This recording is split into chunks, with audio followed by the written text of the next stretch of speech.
نذرانہ عقیدت کے طور پر میرا دل چاہتا ہے کہ اس مستور کے مصائب کا تھوڑا سا ذکر کر دوں، جس نے کربلا پال کے دی ہے۔ سمجھدار مجمع میرے سامنے،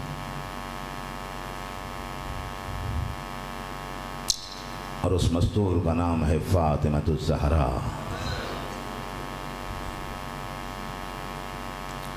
کربلا کا مردوں میں سے سب سے بڑا کردار اس کا نام ہے حسین، اور کربلا کی خواتین میں سے، مستورات میں سے، مخدرات عصمت میں سے سب سے بڑا نام ہے زینب عالیہ۔ دونوں کو پالا ہے بطول نے۔ یہ دونوں اسلام کے ستون ہیں۔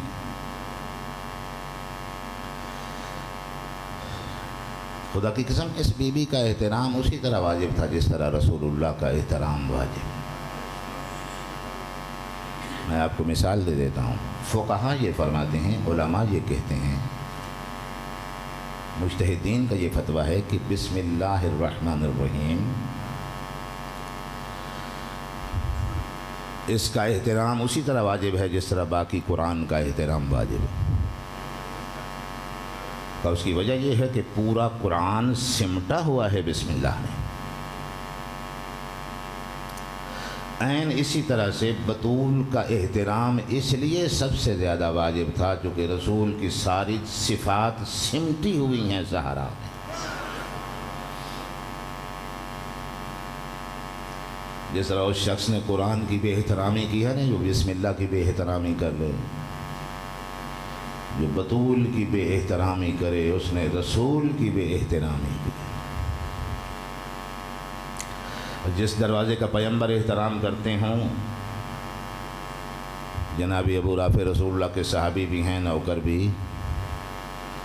کہتے ہیں 9 مہینے تک میں نے وضو کا پانی بھر کے دیا ہے پیغمبر کو صبح کی نماز کے لیے، جب بھی وضو کر کے چلتے اور دروازہ بطول کے قریب سے گزرتے رک جاتے، دروازے کی کنڈی میں ہاتھ ڈال کر فرماتے السلام علیکم یا اہل بیت النبوہ و معدن الرسالہ انما یرید اللہ لیذہب عنکم الرجس اہل البیت ویطہرکم تطہیرا۔ جس دروازے کے پیغمبر اتنا احترام کر دیتے، لوگ آگ لے آئے۔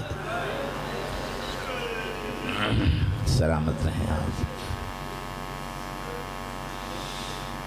میں بس الرسول کے مصائب تھوڑے سے آپ کی خدمت میں۔ خیبر شکن کی کمر جھکا دی ہے اس حملے نے جو بطول پہ ہوا ہے۔ اجرکم اللہ، بڑی مقبول مجلس سے حضرت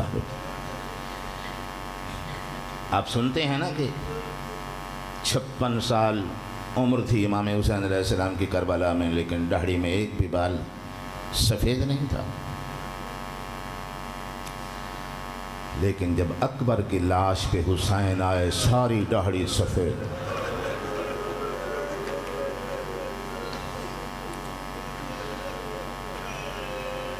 اسی طرح سے امیر المومنین کی داڑھی میں بھی ایک بال بھی سفید نہیں تھا، لیکن جس دن بطول کا جلا ہوا دروازہ دیکھا، سلامت رہو حضرت،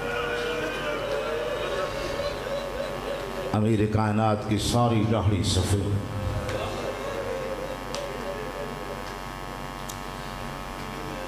جناب سیدہ کی شہادت کے 20 سال بعد ابن عباس کہہ رہے ہیں، مولا بازار میں بڑا ایک بہترین اور قیمتی خضاب آیا ہے، یا علی لگا لیا کریں آپ، ساری داڑھی سفید ہے۔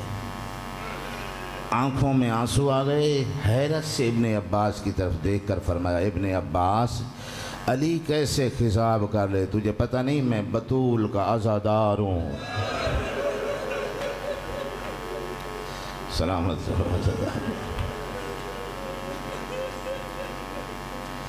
میں یہاں کہہ سکتا ہوں کہ بعض زاویوں سے حسین سے بھی بڑے مظلوم کا نام علی ہے۔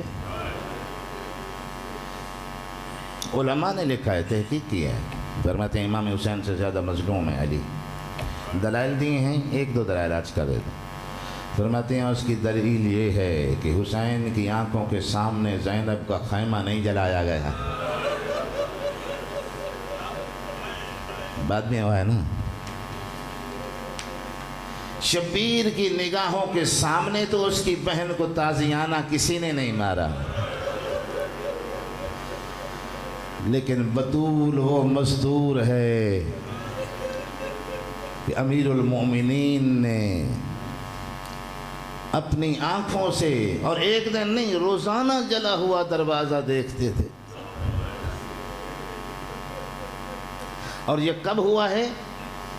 یہ میرے لفظ نہیں ہیں, یہ فقہا کے لفظ ہیں, یہ علماء کے لفظ ہیں. فرماتے ہیں دکھ کی بات تو یہ ہے, ایک دن رسول کی رحلت ہوئی ہے, دوسرے دن مسلمانوں نے بطول کے گھر پر حملہ کیا. اس لیے میری مخدومہ یہ سمجھی تھی, بس آخری لفظ کہہ رہا ہوں, آخری لفظوں پہ آ گیا. بطول تو یہ سمجھی کہ یہ جو شور اٹھا ہے دروازے پہ شاید مسلمان مجھے فرصت دینے آئے. بی بی دروازے کے اندر ہی اس لیے گئی تھی. تو رابی صاحب تشریف لے آئے ہیں, میرے بات پڑھیں گے, بس میں 2-4 منٹ میں ختم کر رہا ہوں. آپ کی توجہ ہے نہیں؟ جیتے رہیے, میں بی بی کے مصائب کے 2 لفظ کہہ رہا ہوں. بی بی سمجھ کے گئی تھی کہ مجھے پرسہ دینے آئے ہیں, لیکن وہ آگ لے آئے تھے. جب مخدومہ بولی 240 تھے, ان میں سے 200 کے قریب تو چلے گئے. بطول کی آواز سن کے حیا کر گئے, لیکن 40 بے حیا تھے, اور ان میں سے جو سب سے آگے تھا اس کے ہاتھ میں آگ تھی. اور رسول کی بیٹی علی کو باہر نکالو. فرمایا جب تک بطول زندہ ہے کس کی جرات ہے؟ اس نے دروازے کو آگ لگائی. اور اس کے بعد اگلا لفظ کہہ دوں, رکض برجلہ, اور پھر جلتے ہوئے دروازے کو ٹھوکر ماری, اور دیوار اور دروازے کے درمیان تھی جناب سیدہ کونین. اور یہ بعد میں امیر شام کو جس نے خط لکھا اس میں اقرار کیا, کہتے بغض علی نے مجھے اتنا مجبور کیا, جب مجھے پتہ چل گیا کہ دروازے کے پیچھے بی بی موجود ہے تو میں نے جلتے ہوئے دروازے کو اتنا فشار دیا کہ بطول کی پسلیوں کے ٹوٹنے کی آواز. اجرکم علی اللہ. بے ہوش ہو کے نیچے گری.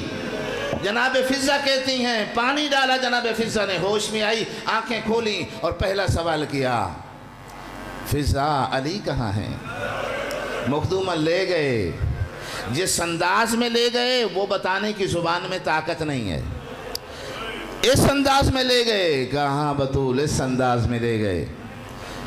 اب میری مخدومہ کو جلال آیا. فرمایا فضہ دوڑ کے جا, میرے حجرے میں وہ جو کونے میں صندوق رکھا ہے اس کا ڈھکنا اٹھا, اس کے صندوق کے کونے میں میرے بابا رسول اللہ کی دستار رکھی ہے, جلدی سے اٹھا کے لے آ. اپنے ہاتھوں پہ رکھ کے بد دعا کرتی ہوں, میں دیکھتی ہوں مدینہ سلامت کیسے رہتا ہے.